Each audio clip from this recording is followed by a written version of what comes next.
talk on prevention and management of sports injuries. Different sports have come, different activities have joined, the competitions have increased, the records have been broken, more goals have been scored. What is the Olympic theme? Faster, stronger and higher. That people are achieving. Looking at this, a layman would feel, my God, how dangerous it is, how many injuries one can get. But a trained sportsman can easily undertake all these difficult things without getting injured. But you have a lot of injuries in football, soccer, hockey, contact sports, American rugby. See the way the bones can be broken. Imagine the amount of velocity. Imagine the amount of force that's required to break a bone. If I tell you that size by size, volume by volume and density by density, bone is much stronger than a steel rod. But even then we can have fractures. So you can imagine the amount of force in this. And who are the people at risk?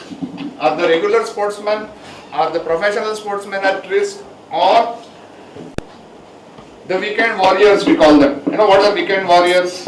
You get up on Sunday morning, think, oh, I am not feeling so lazy, let me go and play some sports. So I go on the track, run 400 meters, which I have not done. Or somebody goes to the gym, lift some weights, dumbbells, bench press. These are called weekend warriors. They suddenly at weekend remember to do some sports activity. Or people like us coming back to sports at a wrong age. Or people who have inherent physical defect. Here I mean people have knock knees, flat foot, overweight, and they start indulging in sports without proper precautions, without proper training. These are the people who are amenable to risks of getting injuries. I'll come to inadequate warm-up, less flexibility and all other things. But two types of risk factors are there, intrinsic and extrinsic. Intrinsic ones, which are inherent to the sports person himself. They can be modifiable, non-modifiable. Modifiable are the biomechanics, the muscle strength, the flexibility. All these can be modified. If you are trained properly, you can change your flexibility, muscle strength to prevent injuries. Non-modifiable, of course, age. You can't reduce an age. You can't change your gender. You can't change the ethnicity. Some injuries are more common in certain ethnic population. Extrinsic causes are not inherent to sports person. They are external causes like inadequate training, bad nutrition. So these are the extrinsic causes. And the type of injuries, you have acute injuries, acute trauma due to some injuries, due to some fall or due to some contact. Chronic, when acute injuries are not been adequately treated or they have not responded to treatment for various reasons, they can turn into a chronic injuries. Also, if acute injuries are not looked into or neglected, they can go into chronic injuries. And one of the most important thing I want to talk today is the overuse injuries. Now these overuse injuries are when you do too much in a too short time. I'll come to that. Now recently I have been getting spate of patients complaining of pain. You know, youngsters, you know, the history is there on 16th that there is going to be some test or some interview for sub-instructor post or some police. And the requirement is they have to complete 200 meters in 40 seconds. So there are a lot of girls and all who are interested in female. So suddenly they have started running and they come back with overuse injuries. They have not run the whole life. Now suddenly they go to Kampal and start jogging. So this is happening last few days, and 16th I think is the interview. I think you guys will know better. So I've got about 4 or 5 of these weekend warriors, we call them, who have come with overuse injuries. And what we find is competitive sports, overuse injuries are more than acute injuries. A competitive sportsman is well aware of the injuring factors, so he avoids acute injuries, but he is susceptible to overuse injuries. While recreational sports, we find more acute injuries than overuse injuries. Because recreation, you don't strain yourself as much as one would do it for this. Now briefly, I'll go through all the acute injuries. You know fractures, you know dislocations, muscle injuries and ligament injuries. These are the more of acute injuries that we see. And so fractures are part due to trauma. Close fracture when the skin is intact, bone is not come out or wound is not communicating. Compound fractures are wound is there and bones or fractures are communicating with the external, and many times you have contamination outside. That's why I want to highlight this compound fracture. If you have a fracture on the ground, on the sports field, there is every chance that the bone has come out and penetrated in the ground, or because of the wound, the external factors, sometimes dirt, pebbles, something on the ground can enter the bone area, the fracture area, and create complications which are very serious and devastating. So compound fractures are somewhere where you got to be careful. Stress fracture, I'll come back again later on. So these are some of the fractures. I don't want to go too much in details of each fracture.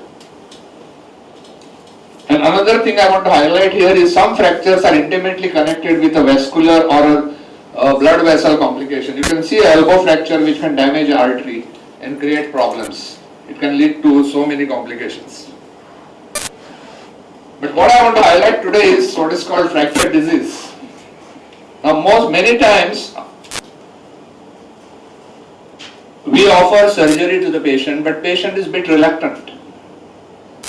Why we offer surgery to sportsmen is because of a faster recovery, better recovery, muscle strength is maintained. A long period in plaster can give rise to fracture disease, that is wasting of the muscle, weakening of the muscle, joints become stiff, recovery time is more, mobility is lost and muscle strength is lost. So whenever you have a surgery for a fracture, when we fix it rigidly, we can make them move faster, move better, and full recovery is possible. So it's always better in sports people or active people to opt for surgical treatment rather than non-surgical treatment. Then comes the dislocations. Again, acute injury, traumatic, and the recurrent dislocation. Now, acute traumatic dislocations, immediate reductions. It's a major injury. And recurrent dislocations are whenever there is improper treatment of the acute dislocation or the primary injury is much more. And always you require a surgical treatment for recurrent dislocation. Now for example, a simple shoulder dislocation. The today's concept is the first injury has to be treated very effectively, sometimes even surgery for the first dislocation. Because when there is a dislocation, there is a lot of disruption of the tissues which never heal fully. And the people or a sports person who are involved with shoulder movement like javelin throw or baseball, they need a very strong shoulder. So today's concept, even for a shoulder dislocation, is arthroscopic repair right from day one. Now here I can show you a picture of a shoulder dislocation where this bone has to be here, has come down, dislocated out of the socket. Similarly, elbow, another injury which is a very drastic, but luckily we don't have too much of recurrent dislocation of the elbow because the socket is very strong, very deep, and the stability is better. Elbow dislocation with the weightlifting, you can see that. That's Beijing Olympics. And then I come to ligament injuries. Now what are ligaments? Ligaments are the ones which hold the two bones together. Like for example, a joint is protected on all sides by ligaments. If the ligaments are weak, the joint is unstable. It can wobble in any direction. It can subluxate or partially dislocate.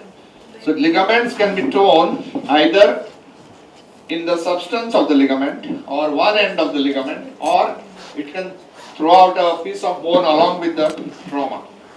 And these ligaments are very important for stability of the joint, and most of the footballers suffer from some amount of knee ligament injuries once in a while. And unless they are well treated, they can never go back to the sports. Now I'll show you an example of a common ankle sprain.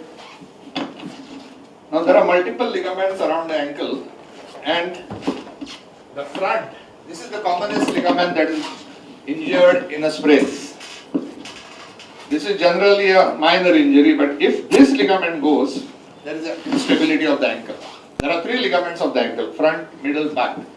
The middle one is more important, and then the ankle remains unstable. And many times you will find that a lot of athletes complain of repeated ankle sprains. That is because the ligaments have not healed fully, or they have not gone through rehabilitation process by strengthening the muscles. That is the reason this happens. Now, as I told you, the footballers suffer from a lot of ligament injuries around the knee. Now, in the knee joint, you can see one ligament here, this side, and there are two ligaments inside. They are cruciate ligaments. And these are the medial and lateral collateral ligaments. This and this are commonly ruptured together, the medial ligament and the cruciate ligament. That's because the forces of the injury are such that they snap off the ligaments. And what happens when the ligament is snapped off? You can see the instability, how much knee can be opened up. You can see the amount of opening of the gap in the knee joint. You can see the instability in the knee joint. With this sort of instability, one can never play back. So this definitely requires a surgical intervention. And second thing I want to highlight for surgery is the meniscus, medial meniscus tear or cartilage injury, common in football, hockey, basketball. As you know, there is a padding between the femur and the tibia which forms the knee joint. This is a rotational injury. That is, femur rotates on this side, tibia comes this side, and there is a strain in the cartilage in between. And that's how the cartilage can be ruptured. You can see this red line. This is another injury which can never be treated without surgery. We have to remove the torn part, try and maintain the cartilage. Sometimes people suture them together nowadays. And what has really revolutionized the knee treatment is arthroscopy. We can do all these surgeries through a scope. So morbidity for the patient is much less. Recovery is much faster. You can go back to sports much faster than when you do an open surgery. So arthroscopy has definitely changed the scenario of knee injuries. We can do arthroscopy in the shoulders, and we can do arthroscopy even of the hip joint. People do of the ankle, wrist, elbow, but common surgeries are done in the knee and shoulder more than anywhere else.